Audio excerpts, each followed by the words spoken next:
Hey everyone, this is PrinceWatercress, and welcome back to Let's Play The Lone Ranger for the NES. In the last video, we went to Abilene, we found out that Clara got kidnapped, and we eventually had to track her down to San Jacinto after we found out that she had been kidnapped to eventually rescue her. That was actually more of a summary of the last two videos, but that should really go without saying. Now, we're approaching this camp, which has been taken over by Butch Cavendish's goons. But we're not going to do that today, because, as I mentioned at the end of the last video, there's a thing that I wanted to do. And this is going to be more of me talking more than anything else. It's gonna be like, say, that one video at the end of Nakayama Miho no Tokimeki High School where I talked about the Nintendo disc facts, or that one time that when I started Gex for PS1 and I read the story in the manual just to give even further backstory that the game itself didn't give. It's actually going to be more like the latter. We are actually going to go into the backstory of the Lone Ranger himself. And yes, I'm getting a bunch of money as I do this. And, yep, we need to be here. So, after you save Clara, you can go back to Clara's house and talk to Clara. Also, wow, we are obviously taller than she is. You are John, aren't you? Why don't you tell me the truth? And that is where I stop moving around, at least for a little bit, and I actually go into the backstory of the Lone Ranger. The game goes into a little bit of the game's blah. The game goes into a little bit of the Lone Ranger's backstory at the very beginning of the game. You're obviously playing as a Lone Ranger. He killed your brother and members of the Texas Rangers. And now you've sworn revenge. That's the obvious part. So, for those who have never heard of the Lone Ranger, because I'm recording this at the time of this recording on Thanksgiving Day 2021. Yeah, you're going to be seeing this a lot later than Thanksgiving 2021, maybe sometime in 2022, who knows. The Lone Ranger started out as a radio show. Just like in the game, Lone Ranger was a former Texas Ranger who always always fought evil under a mask or some sort of disguise. Fought against outlaws in the American Old West with his Native American friend Tonto.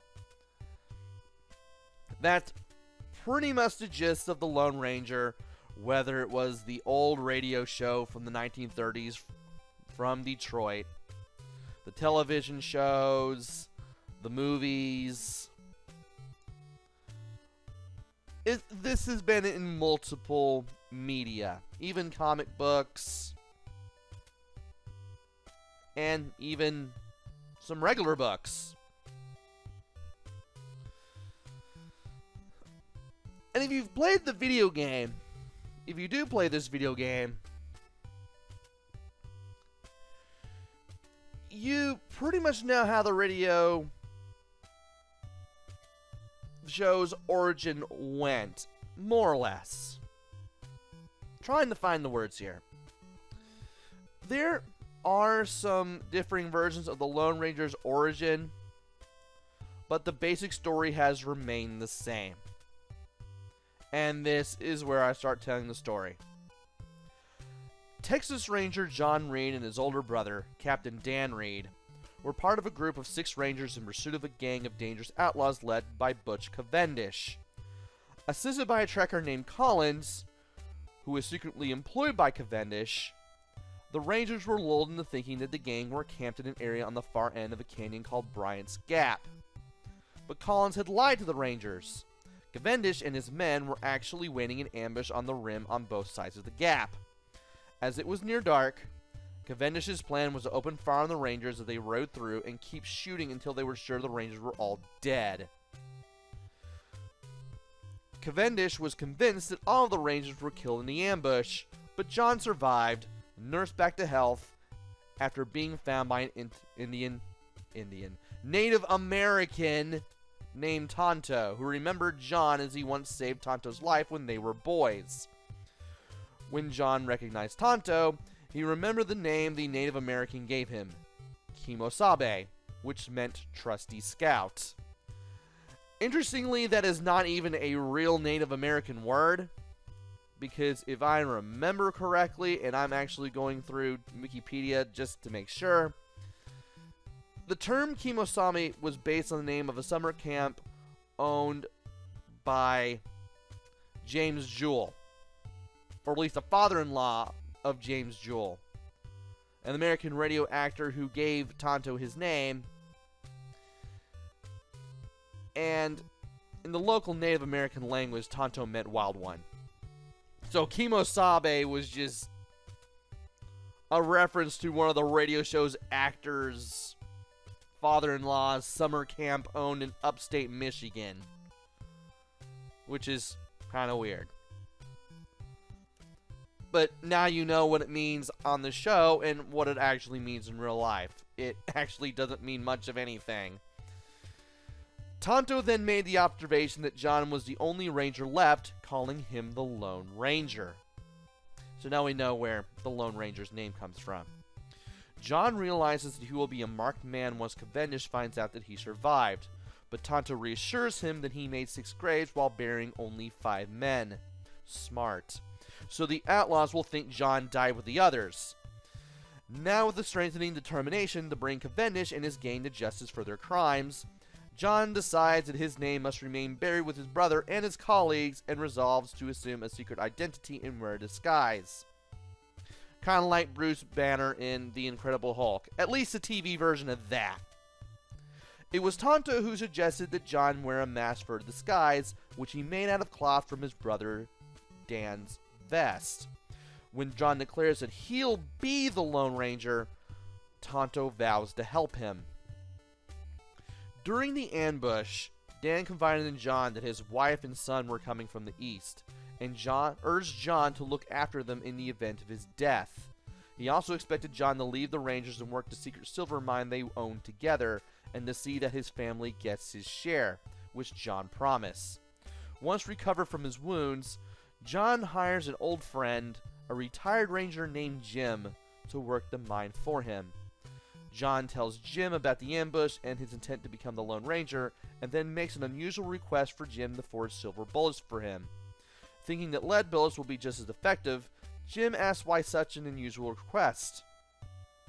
John explains that the silver bullets are to be used not as a weapon, but a symbol of justice to remind himself that others have life, or remind himself and others that life, like silver, has value and is not to be wasted.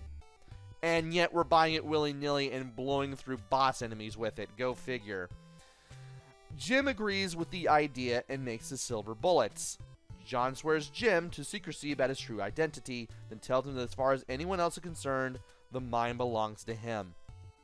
Jim agrees, and John, with Tonto, rides out for the first time as the Lone Ranger. At first, the Lone Ranger adopted an outlaw persona, which made it easier to infiltrate outlaw camps and capture the members of Cavendish's gang, a task that took years to complete.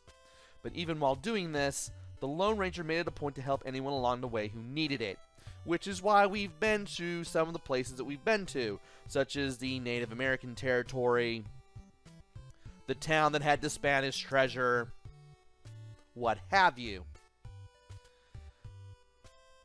His adventures and heroic deeds earned him and Tonto a widespread reputation as being champions of justice, revered and admired by the good, feared and reviled by the bad, respected by both. And let me see how much of this I pretty much figured out. There we are. The Lone Ranger and Tonto were now on the trail of Cavendish himself when he fired from ambush on the two of them, inadvertently killing the Lone Ranger's horse. Needing a new mount, the Lone Ranger recalls seeing a magnificent wild white stallion who lived in Wild Horse Valley, and decides to search for the horse while trailing Cavendish. They find a great Mustang in a fierce death battle with a buffalo, who had gained the upper hand and was about to finish the horse off when it was shot and killed by the Lone Ranger, who then nursed the wounded horse back to health.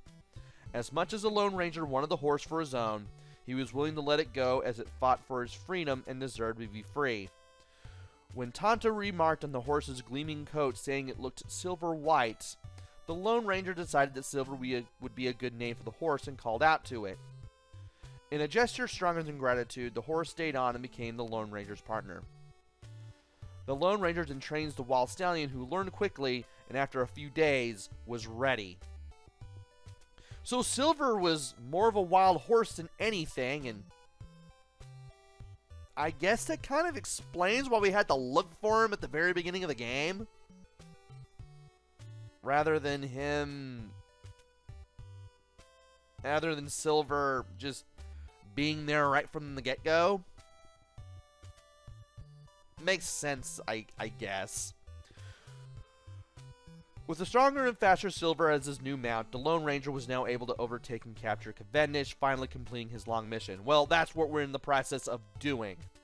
But even after accomplishing his goal, the Lone Ranger decided it was for the greater good to continue to help pave the way for law and order in the untamed Western Territories.